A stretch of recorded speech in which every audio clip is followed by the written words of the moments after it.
Previous year question பேப்பர்லேருந்து ஒரு reasoning base பண்ண some பார்க்கலாம். ஸோ இதில் என்ன இருக்காங்கன்னா ஏ அண்ட் பி வந்து ஆல்டர்னேட்டிவாக கொடுத்துட்டே இருக்காங்க. ஸோ இதில் வந்து 5 டேஸஸ் இருக்குது. இதில் என்ன வரும்னு பார்க்கலாம். ஸோ மொத்தம் என்ன இருக்குது? 12 1 2 3 4 5 6 12 எலிமெண்ட்ஸ் இருக்குது. ஓகேவா?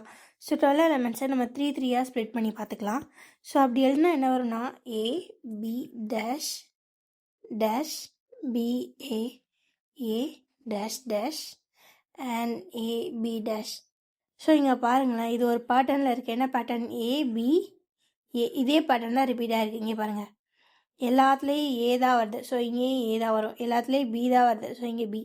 ஸோ இங்கே ஏ இருக்குது. ஸோ ரிமைனிங் பிளேசஸில் ஏ.